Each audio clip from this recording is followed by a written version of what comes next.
Going on, beautiful people? Welcome to another episode of the Narcissists Code. I am your favorite narcissist, Mr. Lee Hammock, aka Mr. Mental Healness himself, bringing you another episode, podcast, YouTube, whatever. If this is your first time tuning in, I am a diagnosed narcissist. I have narcissistic personality disorder. I'm a self-aware narcissist. That's what I am. That's what I do. This whole thing, my whole platform on TikTok, Instagram, YouTube, everywhere. It's just based on me going to therapy, using my self-awareness to provide victims validation and to get more people who think they might be suffering from this, disorder into therapy, into the therapist chair. So today's episode is going to be based on a question I got on TikTok. One of my TikTok followers asked me, how do you know a narcissist in therapy is genuinely changing? Or if they are being serious about changing? So this is going to be very, very simple and straightforward today. If your narcissist, your husband, wife, whatever, decides to go to therapy, because narcissists can be women too, y'all. Let me emphasize that. I've been getting a lot of pushback from men lately that think I'm some man-hating feminist, but I'm not. Trust me. So if your narcissist decides to go to therapy, the way you can check them, if a narcissist goes to therapy just for the sake of going to therapy, just to get you to shut up, just to get you to be quiet, just to get you off their back, to say, hey, look, I went to therapy, that's not real therapy. I like to call that performative therapy. Performative therapy is when they go to therapy just to get you to be quiet, just so they can say they tried it. Hey, look, I went to therapy, it didn't work. I think the problem is you. Or if they go to therapy and they come home after one session or two sessions and say, hey, the therapist just straight up said the problem is you. Could the problem be you sometimes? Yeah. But a lot of times the therapist is not going to just make that assumption after just two sessions, say, hey, you're the problem. I'm good. She said you should actually go to therapy. So that's performative therapy right there. This is therapy to avoid accountability. There's therapy to get you to come back home. There's therapy to get you to shut up a lot of times. So that's what I said. That's what I call performative therapy. That's literally it right there. It's a performance.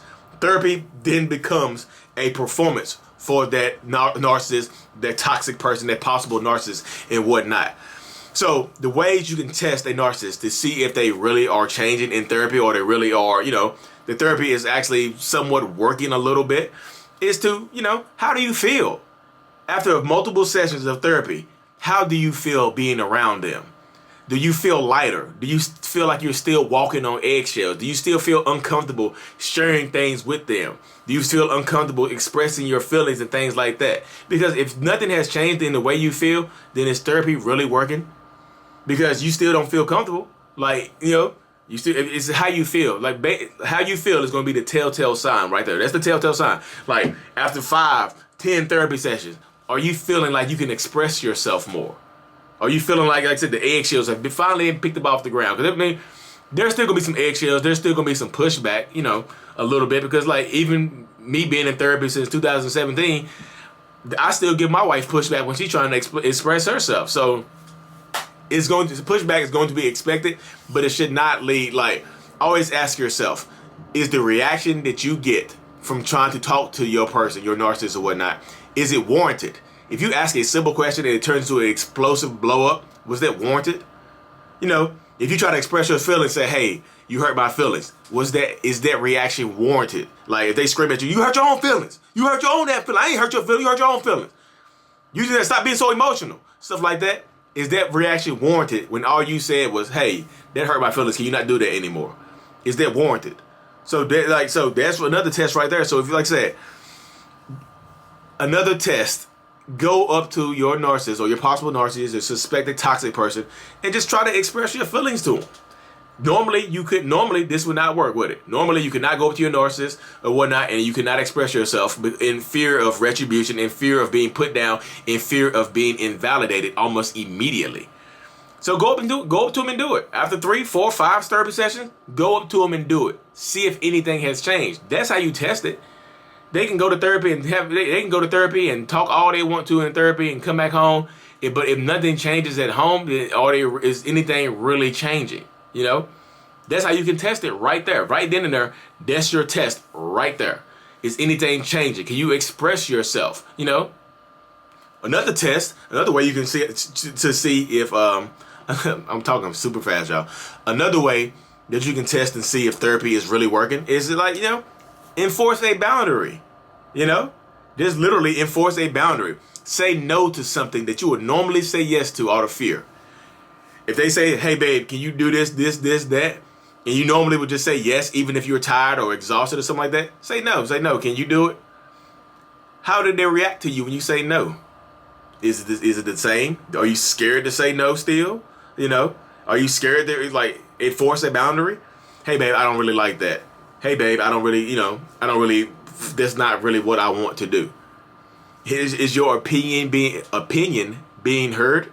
Like I said, if not, then the therapy is not really working. The only ways you can really tell if therapy is working is like if things are actually changing in the household and for extended periods of time. Because anybody can go to therapy one session and change for a week.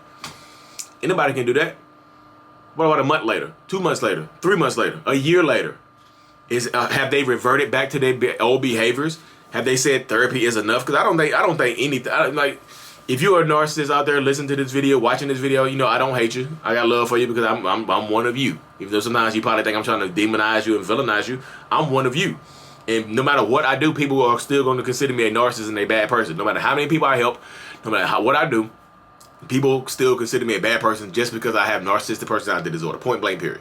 So people come at me like, you demonizing narcissists. I'm not demonizing narcissists. I'm one of you. I know how. I have to make this information digestible, or they won't listen. So, if you're a narcissist out there listening to this, go to therapy, stay in therapy, and like whatever things that your therapist tells you to work on at home to make your home more palatable for your family and your wife and make your life better, do it. It's going to be uncomfortable. It's literally going to be uncomfortable. Like your family is going to be uncomfortable for them at first too, because they've been uncomfortable for a very long time. You can be uncomfortable for a little while. They've been uncomfortable for years. They've been married to you for years. They've been parenting with you for years.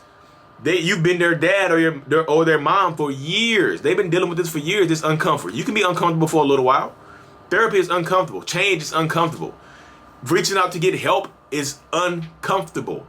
And that's just point blank, period. It's not like, it's always gonna be a level of comfort when you it's gonna be a level of discomfort.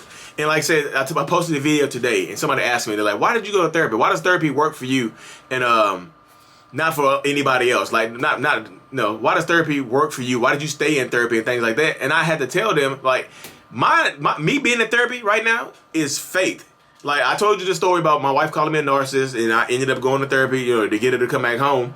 But I've always been forward thinking. I've always been super progressive. I've always been, just life, like just goal oriented and just moving forward, ambitious to a fault. I read a lot of books on Audible, the Audible app, where, it's audio books. They read the audio book out loud.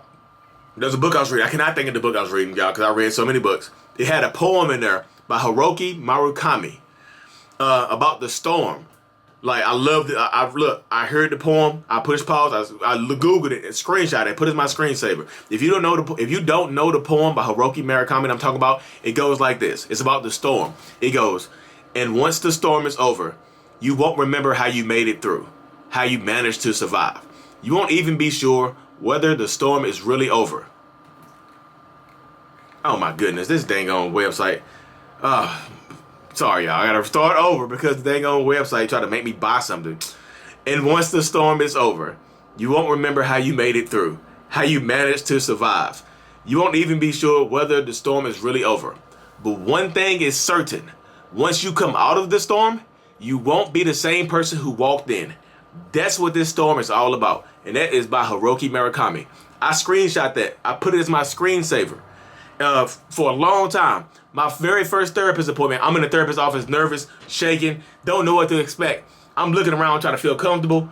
I look around, guess what's on the wall? This poem is sitting on the wall in a picture frame. And at that moment, I knew I was supposed to be there. I pray to God every night. At that moment, I knew I was supposed to be there. Call it divine intervention, call it faith. At that moment in time, I knew I was supposed to be there.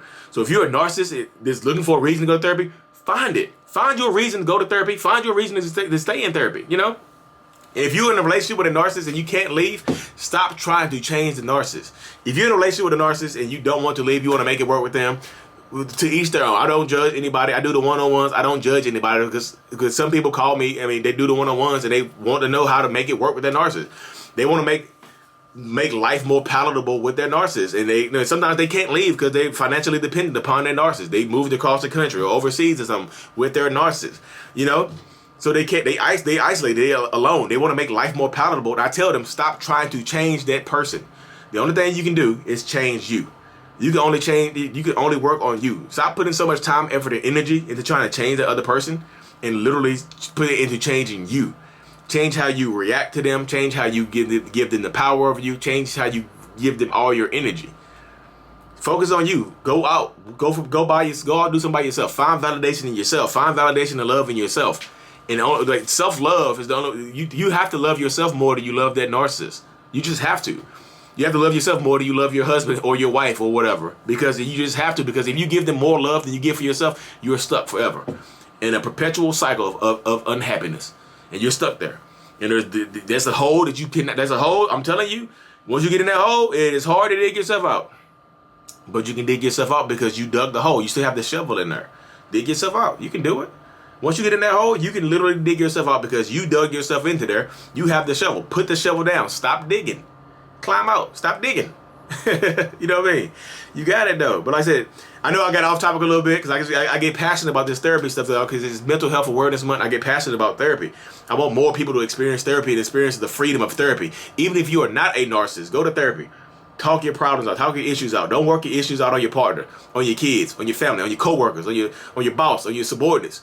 Don't work your issues out on them, on your students, on your classmates. Don't do that. Work your issues out in the therapist chair and live a better life.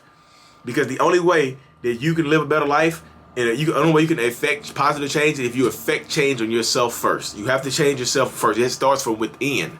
It starts from within. So if you're dealing with a narcissist and you test them, you have to push the boundaries. You have to do stuff. You have to feel comfortable doing stuff that you normally wouldn't feel comfortable doing, or there's no change right there. So I'm okay to show up. I got the rambling. I know I got the rambling, but I got passion to talk about therapy and stuff like that. But like I said, you want to know if a narcissist has changed, push the boundaries on them. Just push the boundaries. Set boundaries. Say no. Love yourself, because you got it. You got it. I promise you do. Many ways, love. I'm doing the one. If you made it this far, I love you. Thank you so much. I'm doing one-on-ones. Like I said, I have a beacon link. I put it in the comment section too, but not the comment section, the description. And it's also up top. If you click the little beacon, you can schedule a one-on-one with me. We talk it out on Zoom. No, it's private. No judgment zone. It's like Planet Fitness here. There's no judgment zone. Anyways, I'm so thankful for everybody. I really, really appreciate y'all. I'm extremely thankful. Thank y'all so ever much. And peace out. Mental Healness is out. Peace.